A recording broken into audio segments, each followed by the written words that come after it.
What dark family secret have you uncovered? Story 1. I found out that one of my aunts had an arranged marriage. She wasn't originally supposed to be in it. Her sister was. But her sister was completely against marrying the guy. And I guess my grandma decided to persuade my aunt to take her place instead. My aunt and the man got married, moved away, and had kids. They lived far from us, so I barely saw them. It wasn't until I got older that I learned he had been abusive to her. Even years after his death, she still suffered from intense mental breakdowns because of everything he had put her through. Story 2. My dad tried to run out on my mom while she was pregnant with me. He had been embezzling money from a photography club at his workplace, which was a government institution at the time. Since he was the treasurer, it was all about to come out when the club needed the funds, so he decided to cut and run. By pure accident, my mom's brother and father caught him as he was leaving the house. My grandfather, a burly Scottish coal miner, grabbed him by the throat and told him that if he ever pulled a stunt like that again, he wouldn't live to regret it. According to the story, my dad was so terrified that he wet himself right then and there. To prevent further trouble, my grandfather paid the money back to the club so no one would find out. If the truth had come to light, my dad wouldn't just have lost his job. He likely would have ended up in jail. My mom, however, never trusted him with money again. Although they had a joint bank account, she had the bank limit his access and set up a separate account to manage the bills. She also went back to work so she could always support herself, which was incredibly rare for women in that part of rural Scotland at the time. Most women were stay-at-home moms, and there was no childcare for children under 4. Since my mom was a primary school teacher, she brought me to work with her. For the first few years of my life, I slept in a basket in the stationery cupboard of her classroom. At her funeral, some of her former colleagues still recognized me and said, "Oh, it's the baby in the cupboard." Story 3. It wasn't nearly as bad as some stories, but I never met my grandfather, even though he lived only an hour away and didn't pass away until I was around 10. He and my dad didn't get along. Turns out, drunkenly beating up your own kid can lead to being cut off. But what really set him off was the fact that my sister and I existed. He was furious that there was no one to carry on the family name, since my dad was his only son. So, he refused to acknowledge us at all. That changed when my youngest brother was born. After 10 years of complete silence, my grandfather suddenly reached out to my dad, just to congratulate him. He had also disowned my 2 aunts because they dared to move out and go to college. My younger aunt once told me how much she had dreaded telling him she'd been accepted, knowing she would be kicked out immediately, just like her sister had been. Years later, though, he reconciled with her, but only because she had 2 sons and no daughters. Anyway, joke's on him. My sister and I ended up far healthier and more successful than the male cousins he considered worthy of his love and attention. Story 4. I was the family secret. My biological parents started having kids when they were teenagers. By the time my biological mom found out she was pregnant with me, she was 21, and I was their 4th child. They quickly realized they needed to get their act together. They were already struggling financially, battling drug issues, and barely keeping things together. So, they made the difficult decision to put me up for adoption. I was adopted by a loving family fairly quickly, just about an hour away from the city where I was born. By pure coincidence, I ended up returning to that same city for college. During my sophomore year, I decided to seek out my biological family. That's when I learned that my biological parents had separated right after I was born. My biological mom is still in and out of jail to this day, but my biological dad turned his life around.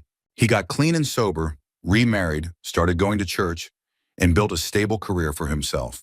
He told his new wife about me when they first met, but he never told his other children. My siblings had no idea I even existed.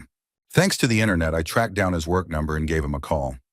Later, he told me that as soon as I said, "Hi, this might be really weird," but he knew it was me. Apparently, ever since I turned 18, he and his wife had been waiting anxiously for me to resurface. They knew the day would come eventually. That evening, they sat my siblings down and told them about me. It was difficult at first, but now I'm 25, and my dad and I have a pretty solid relationship. Story 5. A couple of years ago, I found out my uncle on my father's side is a pedophile. He and his wife had been staying at my grandmother's house, taking care of her while she was going in and out of hospitals and rehab. My family and I stayed at that house with them for a year, completely unaware of who he really was. That house used to be the main spot for family gatherings. But when my uncle moved in, fewer and fewer relatives showed up. Eventually, we moved our get-togethers to my aunt's house. My uncle rarely came to those either. We already knew he wasn't allowed to keep custody of his granddaughter. He had guardianship over her at one point, but he lost it due to his alcoholism, violent tendencies, and multiple DUIs. So we just assumed that was the reason he was estranged from the family. Then the year my grandmother died, our father finally told my sister and me the real reason our uncle couldn't see his granddaughter. She had filed against him for molestation. It was a complete shock. We had lived with this man for years. We had actually liked him. But after learning the truth, it became nearly impossible to even want to be around him. Thankfully, we don't visit Arizona much anymore, so it's not really an issue. Story 6. My great-aunt and great-uncle had a baby while they were still dating. They were in love, and marriage was inevitable. But coming from a very conservative society in the Middle East back in the 1950s, they had no choice but to give the child up for adoption. Once that was done, they got married and eventually had 4 more children. That child grew up knowing the truth about his origins, but chose to keep only minimal contact with the family. To this day, he isn't invited to family events and has built a separate life with a family of his own. When my great-uncle passed away, I was told he was among the strangers who showed up at the cemetery to pay respects. None of my cousins, including myself, know what he looks like, but my dad, his siblings, and their cousins all do. Story 7. My cool uncle, the one who showed up at our house every Christmas and Thanksgiving, always friendly, always great to be around. He had a bunch of cats and dogs at his place and had been married to my aunt since just before I was born. One day, my mom and I went to visit him and my aunt at their house, and there was this girl there, around 15, just a year older than me. My mom and I were confused and asked, "Who's this?" My uncle just shrugged and said, "Well, I just found out a few days ago that I have a daughter, so I guess this is your cousin." Turns out, before he and my aunt got married, my uncle had a pretty wild bachelor party, which included a hired prostitute. One thing led to another, and 15 years later, my cousin showed up looking for her father. She was incredibly sweet, and my uncle actually handled it really well. He even started paying child support to her mother. Completely his idea. My aunt, surprisingly, was very forgiving about the whole thing. I've never met my cousin's mom, but at least my uncle stepped up. Story 8. Does it count as a family secret if it was a secret about me that everyone was keeping from me?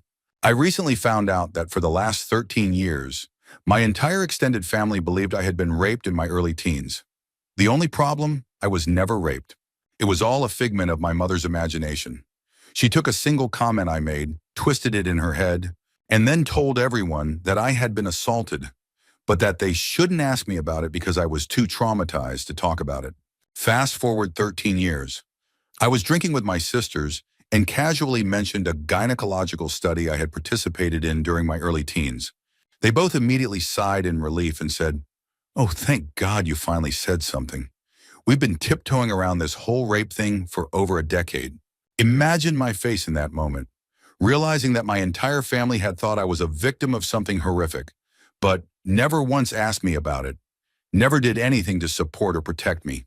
I had to gently tell my sisters that I had never been assaulted and that they had spent over a decade walking on eggshells around me for absolutely no reason. Story 9. My uncle got his high school girlfriend pregnant, and my grandmother took her to a clinic for an abortion. She agreed to pay for it, but only if the girlfriend never told my uncle that she was terminating his child. When he eventually found out, it destroyed him, but that hardly excuses what he did next. Around the same time, my mother got pregnant by my father. My grandmother, just as discreetly, offered her the same deal, an abortion fully covered if she just let it go. My mother refused, and let's just say, she didn't hold back in telling my grandmother exactly what she thought about the offer. My uncle, still furious over what had happened to his own unborn child, found out my mother had refused. He tracked her down and punched her in the stomach for daring to take what was ripped away from him. She miscarried. I should have had an older brother, but my uncle took that from me. And yet my mother, the saint she is, forgave him. She even tried to help him get therapy. He rejected her efforts and joined the army instead. I didn't learn any of this until I was an adult, and it seriously messed with my head. My uncle and I had always been close until I came out. That's when he cut me off completely. It turns out he somehow saw me as the daughter his mother had forced his girlfriend to abort. Story 10. My family could have been worth millions, My great-grandfather built a company from the ground up called Johnson Corrugated. We made corrugated cardboard for shipping boxes. He was, by all accounts, a major asshole, but he built the family empire, so we still talk about him with a certain level of respect. My grandfather was supposed to inherit the company about 30 years ago, but then Uncle Randy happened. At the time, my great-grandmother was still alive and, technically, the owner of the company, but she was also blind and deaf. Uncle Randy swooped in, impersonated my grandfather, and had her unknowingly sign the entire company over to him. He then took $15 million, gave half to his son, who immediately fled to Europe after receiving death threats. And within a month of screwing over the entire family, Randy died of cancer. Nobody went to his funeral, and to this day we piss on his grave. Meanwhile, my grandfather, now 80, still can't retire because he's been fighting this in court for 20 years. He's buried in $300,000 of legal fees.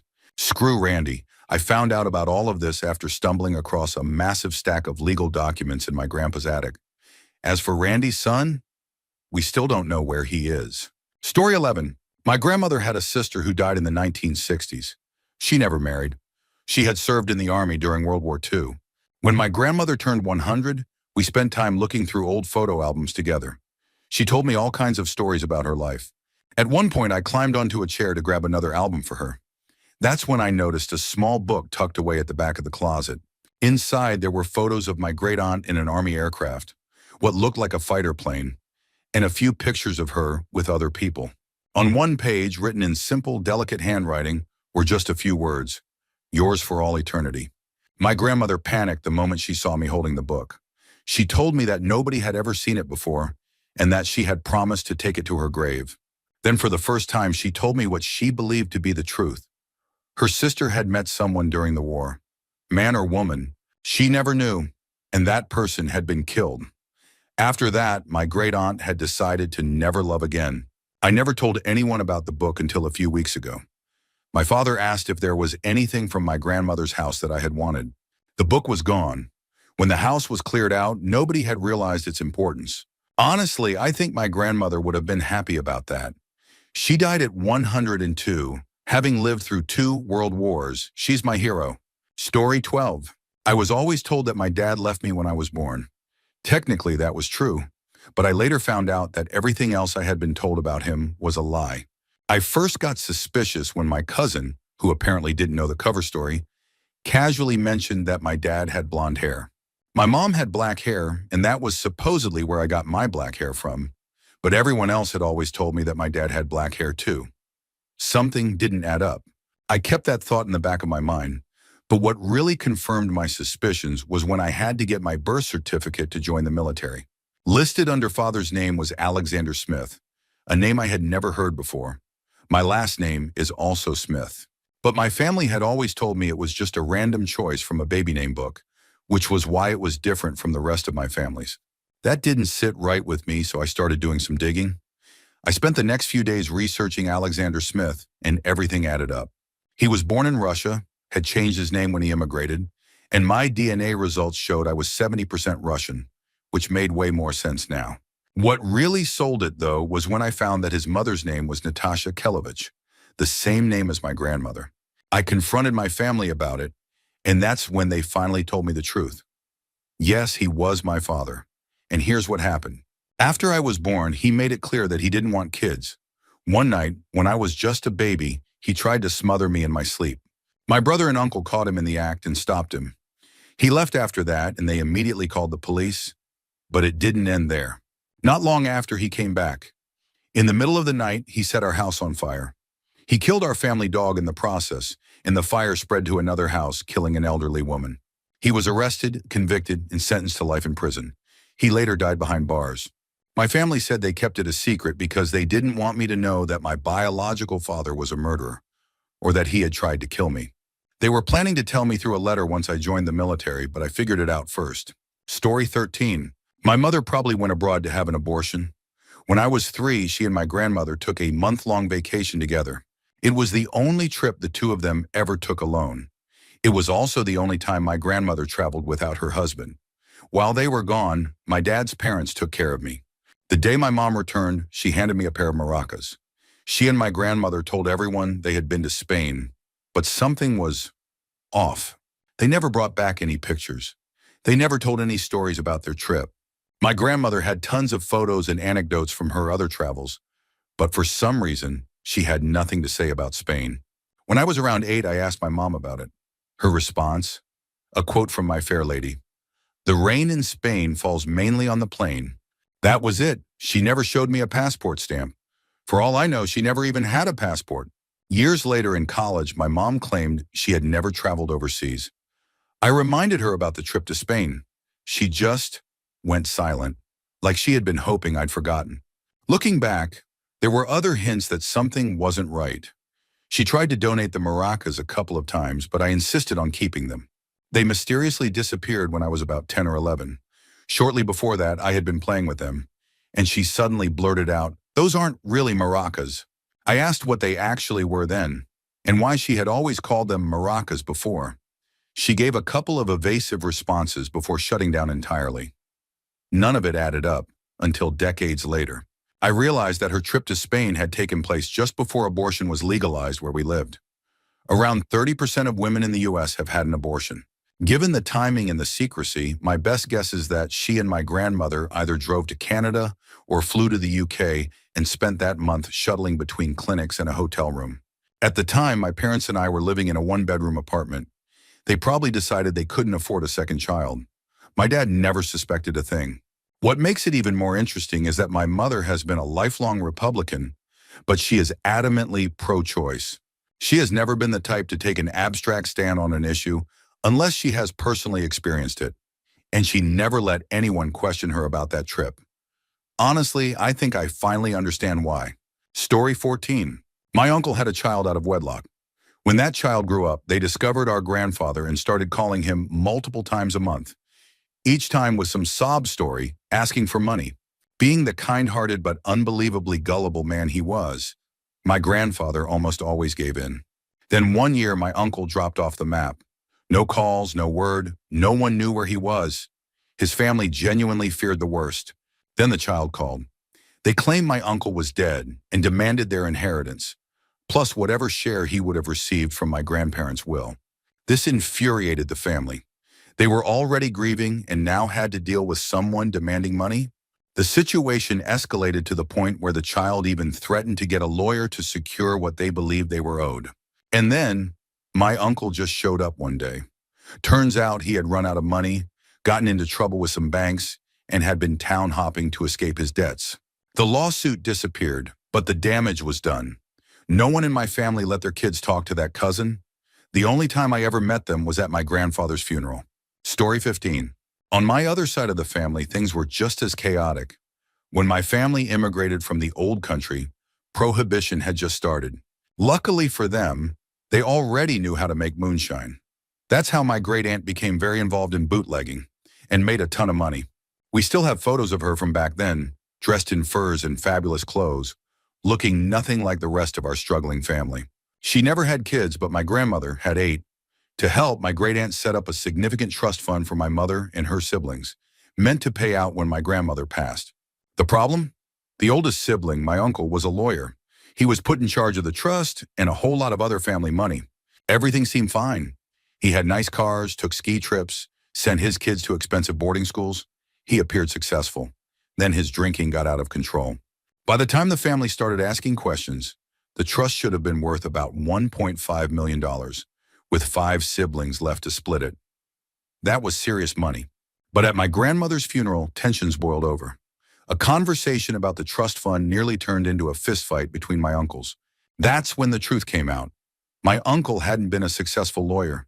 The vacations, the private schools, the luxury lifestyle, all of it had been paid for with family money. The trust fund was gone. Story 16. During World War II, my great-grandmother had an affair with the mailman while her husband was away at war. She got pregnant. To save her marriage, she decided to give the baby up for adoption before her husband returned. Somehow, she managed to keep it a secret for decades. No one found out until she was on her deathbed. That's when she finally told her 2 daughters, who had been born after the baby was given up, that they had an older brother out there somewhere. In the early 1990s, those 2 daughters hired a private investigator to track him down. When they finally found him, they waited in the parking lot outside his workplace, then approached him as he was leaving and told him, "We're your sisters." That was the first time he ever learned about them. My dad remembers going to a Christmas party with them when he was a child, but that's about it. They lost contact over time. I've never met them, but the whole story still fascinates me. Story 17. When my dad was a teenager, his best friend committed suicide right in front of him. I never understood why my dad was so against toy guns when I was a kid. One day, my neighbor gave me a cap gun he didn't want anymore, and we started playing with it outside on the porch. My dad lost it. He ran outside, grabbed the gun out of my hand, smashed it on the porch, and told me to go inside. I was scared, but more than anything, I was confused. I had no idea why he was so upset. Years later, I found out the truth. When my dad was a teenager, he had been hanging out at a friend's house with a group of people. At some point, his friend left the room, went upstairs, and came back down with his dad's gun. Without warning, he put the gun to his head and pulled the trigger right in front of everyone. When I found that out, I finally understood my dad's reaction that day.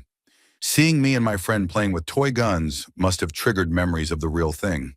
Was his reaction excessive? Maybe. But knowing what he had witnessed, I don't blame him. Story 18. Aside from all the abuse on my mom's side, I don't know much about my dad's side, so I can't accurately comment on them. As for the secret, my mom refused to tell me anything about my dad while I was growing up. All the pictures of him vanished when I was very little, and she would only mention him if I did something she didn't like, using him as a comparison. If I asked anything, she'd get so angry. She was a volatile person, so I had to be extremely careful around her. Once I was old enough to start asking whose names were on his grave alongside his, we never went back. I knew my dad worked for an electric company, that he had been in the Army at some point, and that he was scared of flying. That was it. Mom told me they had been married for 10 years and that he was 10 years older than her. Eventually, I found out I had an older half-brother. She only told me to mess with me right before important exams, hoping I wouldn't pass and move away from home.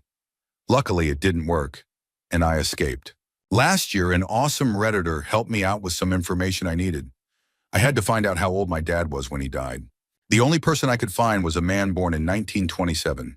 Way too old to be my dad. Nope, that was my dad. He died a few months before I was born, and it was now confirmed. He passed away just a few days before my mom's birthday at 61 years old. He and my mom had married 3 years before I was born, a year after his first wife died. I also found out my brother is 29 years older than me. And then I discovered I have an older sister who is 36 years older than me. She's the same age as my mom. So freaking wrong, my dad was older than my mom's parents. I'd like to give this story a happy ending, but I've been too scared to contact my relatives. I remember my brother, him screaming at my mom, beating her up, vandalizing her car. He never hurt me as far as I remember. I also recall me and his son hiding outside a room, asking each other why our parents couldn't just get along. I don't blame my brother for hating her. I don't like her much either. As for my sister, I heard she wanted to be in my life. Mom used to call her my aunt, but she was deeply religious, and Mom cut her off. I know where my brother lives. I found his son online. I even found my sister's church. But I've been too much of a coward to reach out. Mom always told me they didn't want me, and I'm inclined to believe her. Her relatives made sure I knew I wasn't wanted, and she made sure I knew she didn't want me either. I don't expect them to be any different. Story 19. I found out that my family was involved in some really bad stuff connected to Mexican gangs. Things like distribution and even some deaths. I discovered this when my brother's dad was found dead the day he got out of prison. My mom was talking to my aunt about it. They were speaking in Spanish, thinking I wouldn't understand, but they didn't know I had been learning the language. Growing up, my siblings and I never learned Spanish, so whenever the adults didn't want us to pick up on something, they would switch to it. But that time, I understood them. After that, my uncle went to where the incident took place. About a month or so later, a couple of people our family knew either went missing or were found dead. Later, I asked my mom about it, and she admitted that our family had been involved in this shady stuff long before my grandmother even migrated from Mexico. It finally made sense. Why we moved every 3 to 6 months. Why my uncle and grandma commanded so much respect from strangers I'd never seen before. Why we got so many freebies from people. People knew me before I had ever even heard of them. Me and my siblings aren't involved, but 4 of my cousins are. Story 20. My grandfather was actually my great-uncle, and my great uncle was my real grandfather. To make this less confusing, let's say there were two brothers, John and Harry. John had a good job in America and was back visiting the old country. Both brothers attended a football match and met my grandmother Rose. Rose was really into Harry, but John was the one with the stable job in America. So when John asked her to marry him and move to Boston, she agreed. John and my grandmother got married, and she had 3 of his children. Their marriage turned out to be less than great. Go figure. And after 10 years of no children, Harry moved to America and started living with them. Then suddenly my grandmother was pregnant with my father. Fast forward many years later, and during a drunken confession, Rose admitted to someone that she really loved my father's real dad. John always treated my father poorly, and eventually we put the pieces together. By that point, it was pretty clear that John and Rose weren't sleeping together anymore, so he definitely knew my father wasn't his. But being a good Catholic, he just put up with it. So there's my family's Jerry Springer level secret. Story 21. I was always told my dad was a mild-mannered internet entrepreneur and that my grandfather was a happy-go-lucky retired used car salesman. I had never in my entire life seen my dad even raise his voice. And to this day, my grandfather is the nicest, sweetest, most thoughtful man I've ever met. I was in my early 20s when I found out the truth. My dad got arrested 2 states away, trying to complete a 6-figure drug deal. I met my grandpa for lunch to try to make sense of it all, and that's when he told me everything. Turns out my dad was a big-time drug dealer with clients in 5 or 6 major cities. And he got into it using my grandfather's connections because, as it turns out, my grandpa used to break people's legs and rob stores for the Detroit Mafia in the 60s and 70s. To this day, we don't talk about it much. When my dad got out of prison, we all just pretended like nothing had happened. I only brought it up for the first time a few days before Christmas. I had just watched The Irishman and started thinking about how my grandpa had run with the Detroit Mafia at the exact same time Jimmy Hoffa disappeared. I casually mentioned the movie. My grandfather said he hadn't seen it yet. I prodded a little more. He just waved his hand dismissively and said, "I heard the same rumors everyone else heard. I guarantee the only people who know what happened are the ones who were there." And that was the end of that conversation. Story 22. My uncle was always smart, fun, and kind. I haven't seen him since I was a kid, and I always wondered why. A few years ago, he killed a woman and fled. He's missing now. According to the police, he was high and sitting in his car when it happened. The window was rolled down, and a woman, most likely a prostitute and also high, tried to get into his car through the window for some reason. He tried to drive off, but she clung to the car. I don't know exactly how she died, but I assume her hanging onto a moving car had something to do with it. It's really sad. He was a genius, a great artist, and an all-around good guy, at least from what I remember. He used to do magic tricks for me, and once gave me a small statue of a fairy and a dragon for my birthday, because I had told him I liked dragons. I miss him. I hope he's okay. Story 23. I'm going to be as vague as possible due to how recent this is. One morning, a family member's house burned down, and they went missing immediately after. We didn't know if they were dead or alive. There was no sign of them, their vehicle, or their pet. The pet was assumed to have died in the fire, but the fire department told us they can usually smell when an animal burns, and they hadn't picked up that scent. A couple of days passed, and we were in full missing person mode. Family, friends, and police combed through back roads, trails, and all the usual places. Then we got a report. Someone matching their description had shown up at a charity in a nearby town with a vehicle and pet that matched the description. The person claimed they had been kicked out by a spouse and left with nothing but a bathrobe and slippers. This person had been around my entire life, and I had never seen them wear a bathrobe, not once. I didn't even know they owned one. We took a bunch of photos to the charity, and they confirmed beyond a doubt that this was the person who had been there. They also reiterated the bathrobe and spouse story. One problem, this family member was never married. Then the most damning evidence surfaced. Footage from 2 different gas station surveillance cameras showed that at 7 a.m. on the morning of the fire, they had purchased $15 worth of gas in a jerry can and a lighter. By 11 a.m., they were seen filling their vehicle's gas tank. The fire had been reported at 10 a.m. The last confirmed sighting of them was at 11 a.m. We had no leads until we got the biggest one of all. A motel in a town a couple of 100 kilometers away contacted my mother after finding a note left by a guest. This person had been staying there for 4 nights with their pet, But because road conditions were bad and they had run out of money, they were heading back home. They had left their pet behind with instructions to either call my mom or find it a good home. My friend and I floored it to the town, picked up a very confused critter, and hadn't even made it home yet when I got a call. I was driving, so my friend answered. It was the police. They told her to give me the phone. When my friend explained that I was driving, the officer simply said, "Give him the phone anyway." That was when I knew this was serious. My missing family member had been pulled over by police on the route home. We turned around and floored it again. When we caught up with them in a small town an hour from home, they were different, jumpy, shifty. Something was off. When we finally got home, things started to settle. They claimed that someone had shown up at their house, drunkenly demanded money while calling them by the wrong name, and threatened to return later. This supposedly scared them into grabbing their pet and fleeing. They even implied that whoever this was might have had something to do with the fire. That would have been almost believable, except later, they admitted to the investigating officer that the entire story was fabricated. The fire marshal ruled the fire accidental. A lamp, one that had been in place for about 30 years, had somehow fallen onto the bed, shattered, and ignited the mattress. The fire destroyed the bed and most of the room. A month after the fire, this family member crashed their vehicle into a large tree and was hospitalized. Then about a month after that, they came extremely close to taking their own life. The only reason they survived was that my mom heard their strangled breathing in time to get them help. They were rushed to a local hospital and then transferred to a larger one in the next major city, where they were stabilized. It was ruled an attempted suicide. In the end, we don't say it outright, but we all seem to have come to the same subconscious conclusion. They started the fire. They likely used the jerry can and lighter, set the bed on fire, and fled with their pet, leaving behind the bathrobe and spouse story while the house burned. We have no idea why. Between the made-up story, the evidence, the conveniently saved pet, and their desperate attempt to run from everything, we're left with a lot of questions and not a single answer. Story 24. My grandmother shot and killed my grandfather. He was very abusive. The first time she saw me after I was born was in prison.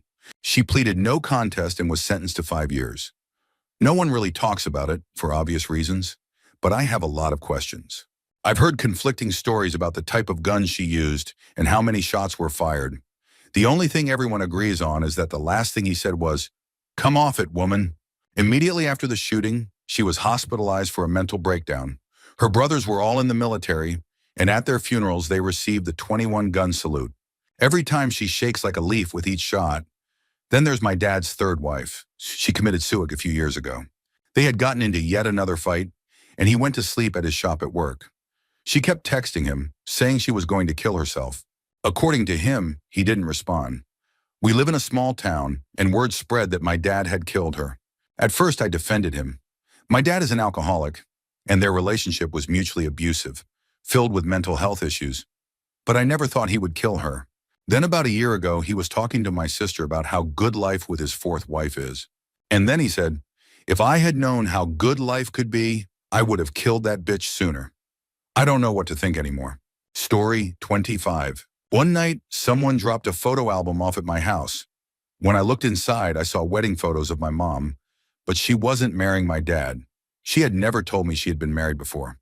I didn't want to bring it up in case it was a sensitive topic, but my curiosity got the best of me. So I asked my dad. They're divorced, hoping for an answer. He told me I needed to talk to my mom about it, and then he told her I had asked. That's when I found out the truth. My mom had married a man who was a severe alcoholic. One night, while drunk, he caused a fatal accident and fled the scene. He was caught, sent to prison, and their marriage was annulled. She never talked about him again. Then, while researching my family tree, I found something else. My grandparents on my mother's side had a third child, one I had never heard about. He was born with severe birth defects. Back then, people didn't know how to care for babies with special needs, and in many cases, it was seen as shameful. Instead of raising him, my grandparents put him in a group home and never visited him again. He died there, alone. It's heartbreaking. Story 26. One night, while my dad was tipsy, I started asking questions about my mom. My brother and I were adopted as babies from different families, so our adoptive parents are the only ones we've ever known. Later, my mom left my dad for someone else. I wanted to know why. Turns out it had to do with drugs and money. My dad used drugs recreationally, but my mom needed them. The man she left him for was also a user, and apparently the two men were in some kind of twisted competition for her. Imagine adopting two kids with someone, only to leave them for another addict. Then my dad told me something even crazier. My mom had embezzled a ton of money from different places and had never been caught. She was the kind of person who could pass as a nice gal. No one ever suspected her. He also told me that she destroyed a lot of families with her manipulation. When I asked for details, he refused. He said he didn't want me to think too negatively of her. My dad is a good guy. He just got the worst possible hand in life. Story 27. When I was about 2 years old, my dad found out that my mother was cheating on him. They decided to divorce, but during the process, they still lived together because of me. Until I was 19, that was all I knew. By then, I had moved in with my grandparents because of my dad's alcoholism. One day, my grandmother and aunt showed me a letter that had arrived a couple of weeks earlier. That's how I learned I had a half-brother I had never known about. Initially, my brother and his adoptive mother had been looking for my mother, but unfortunately, she had taken her own life when I was 11. So they found me instead. I was elated. My brother is 2 years and 7 months younger than me. That meant he must have been conceived right around the time my dad found out about the affair. The real kicker: my mom had been pregnant with my brother the whole time she was living with my dad and me, and he never knew. Then one day she just told him straight up, "I'm going into labor." Talking to my dad about it was tough because it completely broke his heart. But my brother's adoptive mom ended up buying me plane tickets so I could meet their family. It was one of the best things that has ever happened to me, and he looks so much like my mom. Story 28. This goes back a while. Back in grade school, there was this one girl from Great Britain. She was very proud of her British heritage and openly supported the British crown. I remember that while we were learning about the Revolutionary War, she actually criticized the Americans. One day during science class, we were talking about her British background. Jokingly, I said that since her ancestors were British, they probably came to India, where I'm from, and did something bad to my family. For me, it was just a joke. For her, it turned out to be a little more personal. She casually mentioned that her great-uncle had been a leading general in the British Army. As we kept talking, she revealed that he had actually worked in the same district of India that my family is from. In India, a district is like an American county. And then came the real shock. She admitted that her great-uncle may have murdered people back in the early 1900s. She had taken an ancestry DNA test earlier that year and found a list of last names belonging to people her grandfather could have killed. My last name was on that list. Later that day, I went home and asked my dad if any of our family members had gone missing in the early 1900s. He had a faint memory of something his own father, who was born in the 1930s, had told him. His uncle, my dad's great-uncle, and my great-great-uncle had once traveled to the main city in our district for business and never came back. Our family had always been very hush-hush about the incident. They never talked much about it. I don't know what really happened to my great-great-uncle, but whenever I see that girl, I wonder, do we share a connection that goes back generations? Story 29. I suppose the secret is me. I'm adopted. Not a big deal. My biological mom was a middle school kid. My biological father wasn't. Catholics don't tend to go for abortion. They also don't tend to put kids up for adoption. Guess this was a special case for both. My bio mom was a child who was raped. If it were somehow possible to rewrite time, I wouldn't have blamed her for aborting me. But I'm glad I'm here. A lot of adopted people eventually go looking for their biological parents. I promised myself I would never do that. I figured it was the least I could do for her. I don't know who I look like, him or her, but I don't want to risk making her stare into the face of a horror from her past. It never really occurred to me until college that I probably have half-siblings out there. One day I was in one of the buildings on campus when I saw a girl walking toward me. She was tall, lean, and had olive skin, black hair, and a distinct nose. I felt something off about her. She looked so familiar, it actually unnerved me. She was pretty, but there was something unsettling about that observation. Something I had never felt before and have never felt since. Hours later, while I was in my apartment's bathroom, it hit me. The nose, though hers was mercifully unbroken. The height, the build. She looked like my sister. Now, I doubt she actually was my sister, but she could have easily been a relative. A cousin, maybe. My university was close to the city I was born in, and that's when it struck me like a ton of bricks. I have blood relatives out there. Lots of them. I was adopted by amazing parents and have had a good life. I'm satisfied with that. But when I think about how I got here, well, story 30. My great-grandfather was involved with a mafia group. At first, he was a terrible man. According to stories from my grandmother and great-aunt, he hurt them in ways no one should ever experience. 3 years after marrying my great-grandmother, he abandoned the family. They told me that he took his own life 6 years later. One day, while exploring my great-grandmother's house, I went up to the attic. There was a strange spot on the wall that looked like a cupboard, but it had been painted over and had no handle. I had never noticed it before, and it intrigued me. I found a crowbar in my step-great-grandfather's workroom and decided to pry it open. Inside was a dusty old book. When I opened it, I realized it was my great-grandfather's journal. What shocked me most was discovering that he had actually returned, 4 days before his supposed suicide. As I read further, I learned the truth. The mafia had killed him for causing their leader's death during a drug trafficking incident. They had staged everything to make it look like he took his own life. I never told my grandmother about what I found. After reading the rest of the journal, I placed it back inside the hidden compartment, sealed it, and left it as it was. Story 31. I found out that my mom was adopted and that her entire side of the family had kept it a secret for 60 years. It all started when I planned to surprise her with a vacation. I needed to send off her birth certificate and photos for a new passport. Then she got a phone call. Something was off about her birth certificate. Numbers had been scribbled out and rewritten, making it look suspicious. They even suspected we were trying to commit fraud. Confused, I called one of my mom's cousins and asked, "Is there something the family isn't telling us about my mom? Because her birth certificate looks altered." The response was a firm no. So I called my grandmother and asked the same question. Same denial. Then I just said it outright. "She was illegally adopted, wasn't she? You bought her, didn't you?" Silence. At first she denied it, over and over. I wasn't being rude or confrontational. I just wanted the truth. Finally, after a long pause, she admitted it. "Yeah, it's true." I asked, "Who knew?" And she said, "Everyone on your mom's side of the family." It broke my mom, but we reassured her with a simple truth. She has been your mom for 60 years. She chose you. She wanted you. Life went on. My grandmother later fell ill, and we took care of her in our home for the next 7 years. Nothing changed between us. Then my mom found her biological family, and that's when things got really strange. She had 4 brothers and a twin sister. They had grown up on the same street, attended the same school, and had even been in the same class for 11 years. They were childhood friends who had simply lost touch over time.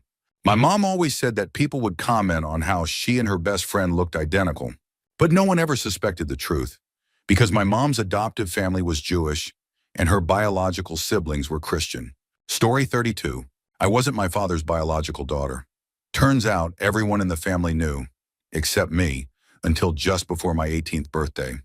And the way I found out was far from pleasant. My mom had finally had enough of my father's emotional and physical abuse and asked for a divorce a few weeks prior. Then a week before my birthday, what a way to enter adulthood, right? My father ambushed me with the truth. He told me I was actually the result of a mistake between my mom and another man. He said he had stepped in to be my father because he was really into my mom at the time and didn't think he could have children of his own. But he was wrong. He wasn't as into my mom as he thought, and once she had children that were biologically his, he couldn't love me the same way. Deep down, I had always suspected that he wasn't my real father, but his family adored me, and I loved them too. That was the part that hurt the most. Not losing him, but realizing I wasn't truly my grandparents' granddaughter. I cried for months over it. Eventually, I met my biological father. Unfortunately, he and the man who raised me had far too much in common for my liking. I resented him for abandoning my mom as a teenager, leaving her pregnant and alone. Now I'm pretty open about it. The hardest part was telling my cousins and siblings, but these days I can even joke about it with my younger siblings. Life moves on. Story 33. I actually shared this story on another post earlier today, but it fits this question perfectly. When I was 18, the police showed up at my door late one night and took me to the station for questioning. I had no idea why. Once there, they kept asking me about my dad. He worked across the country and wasn't supposed to be home for a few weeks, so I guess they were trying to get whatever information they could from me in the meantime. Eventually, they told me the reason. A family member had come forward accusing my dad of harming her when she was only 5 years old, whenever she would sleep over at our house. At first, I thought, there's no way that's true. I had known him my whole life. We had always been incredibly close. But in the weeks leading up to his return, the more I thought about my childhood and my dad, the more unsettled I became. Something deep down told me it was true, but I didn't want to believe it. Even my husband was frustrated with me. He couldn't understand how I could ever think my dad was capable of something like that. My dad had always seemed like the nicest person in the world. He had done so much for us. Then my dad finally came home. The police were involved, and to everyone's shock, he proudly admitted to everything. Worse, he laughed about it. He even joked that the people he worked with knew what he had done, that it had been an open secret. Just another thing to laugh about. His reasoning? It is what it is. He actually believed that children weren't capable of feeling negative emotions, something he had told me many times in my life. To say it broke me is an understatement. It destroyed my ability to trust anyone. You can know someone your entire life and never truly see the monster hiding underneath. And then came the biggest insult of all, the so-called justice system. He was sentenced to just 9 months in jail, but for some reason, he was allowed to keep his job. He worked 3 weeks at a time, then came home and spent weekends in jail. During his sentence, they gave him a private room so he wouldn't have to interact with other inmates. No one could touch him. In the end, he barely served a month before they let him go completely free. Story 34. I believe this happened in my great or great-great-grandmother's family. There was a family with young twin girls around 5 years old. One night, as punishment, one of them was sent down to the barn for a sort of timeout. Later that evening, the parents saw the other twin in the house at different times and assumed they had seen both of their daughters. Believing they were both inside, they went to bed. The next morning, they made a horrifying discovery. They had never brought the other twin back in from the barn. She had frozen to death overnight. The father took responsibility and was sent to prison. I didn't learn about this until a year or two ago when it was casually brought up in conversation. The rest of my family had just assumed I already knew. It's heartbreaking, but it also makes me wonder, what kind of environment were these girls growing up in? That one of them would rather freeze to death than disobey her parents. That the parents didn't make sure to tuck in their 5-year-old children before bed, and that the twin inside never spoke up about her sister still being outside. Story 35. My mom's side of the family is pretty big. I have 1 uncle and 4 aunts. When I was between 14 and 16, one of my aunts, I'll call her B, and my 2 cousins distanced themselves from the rest of the family. Anytime they did interact, there were massive arguments. They especially avoided my grandfather. When I was 16, my grandfather passed away from bowel cancer, along with other complications. When his funeral came around, I was upset that B and her kids, both of whom were out of school by then, didn't attend. When I asked my mom why, she just said that B had an argument with my grandfather and was being dramatic. My dad simply said he preferred to stay out of my mom's family drama. A couple of months later, I arranged to meet up with my cousins at a park. It was great to see them again after so long, but I had to ask, why had they distanced themselves? And why didn't they come to the funeral? My oldest cousin immediately tensed up. It looked like she wanted to be anywhere else. She just said, "I'll tell you another time." About half a year later, she invited me to dinner and to see her new place. I was excited and promised myself I wouldn't bring up my grandfather or any family drama. But something felt off. The whole dinner, she looked like she was in pain or afraid of me. I couldn't tell which, but it was unsettling. Afterward, as we walked back to her place, we laughed about how much our younger siblings were alike. It felt like old times. When we got to her apartment, we sat in her room drinking tea. Then out of nowhere, she started crying. I had no idea what was going on. After a while, after I hugged her and helped her calm down, she finally told me the truth. When she was 17 and in her final year of school, she often stayed at my grandfather's apartment since it was close to her school. And one night, he tried to touch her. She ran. B picked her up. A few days later, my grandfather actually showed up at B's house. He knocked on the door and apparently tried to apologize. B didn't say a word to him. Eventually, he left. My cousin told me she had managed to move past it after a year or two. But the worst part? The entire family still defended my grandfather. Even now, after his passing, My mom has never told me because she assumes I hold my grandfather in high regard for everything he had done for the family. Hearing this shattered my trust in my parents and in most of my family. At the same time, I'm glad she told me. She said it was the first time she had spoken to anyone about it other than her sister and parents. And that just talking to me helped her a lot. Since then, she has told a few of our older cousins. I haven't told my younger sister yet. She's only 14, and she doesn't need to carry this right now. I did confront my dad, and he had the exact response my cousin said he would. He dismissed it as my cousin looking for attention and told me to talk to my mom about it. That was over a year ago. I still don't know what to do. So here I am sharing it here. It's good to talk to someone. Story 36. When my older sister was 17, she attempted to harm my grandmother, on my father's side, in her sleep. Admittedly, my grandmother wasn't the best person, but she had never done anything to my sister that would justify such an extreme act. A little background. My sister already had a history of criminal behavior. She stole frequently and was quick to get violent with other students. The incident happened after she ran away from home, which consisted of my mom, my maternal grandmother, and me. She started living with my dad, my paternal grandparents, and my grandfather. One night she sneaked into their bedroom. She grabbed a pillow and pressed it over my grandmother's face. Fortunately, my grandfather woke up in time to stop her. He restrained her, making sure she couldn't move, while my grandmother called the police. Because she was only 17, the police couldn't do much. But she was taken to court for underage offenders, similar to the Jugendamt in Germany, and they ruled that she could no longer live in their household. So she moved back home, and that's when the real nightmare began. She started abusing me. Ever since, we've made sure to lock our bedroom doors every night. Story 37. I really hope my family never finds this. I've pieced this together from bits of information I've gathered over the years. It all started when my sister got into her first serious relationship. After high school, her boyfriend started a business. Then out of nowhere, they broke up. He immediately left the country, fleeing to Germany, as if someone was chasing him. Years later, she broke up with her second boyfriend under equally strange circumstances. At first, I didn't think much of it, but the more I looked into the odd things surrounding my sister, the more disturbing the truth became. Here's the timeline. When her first boyfriend started his business, my sister bought us a Wi-Fi router and an internet connection. That wouldn't have been suspicious, except that her boyfriend had no idea that his name had been used on the contract. The bill was outrageously expensive. When he discovered the debt, he had two choices: pay it off, which he couldn't afford, or disappear. He chose the second option. He showed up at our apartment one last time, took a secondary monitor he had left there, broke up with my sister, and vanished. He deleted his social media and cut off all contact.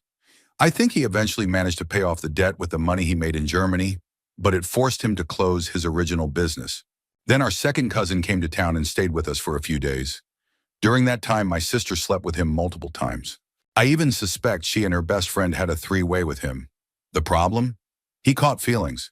For my sister, it was just a fling. For him, it was something more. Later, my sister cut all ties with her best friend, apparently out of jealousy because she had started dating a neighbor.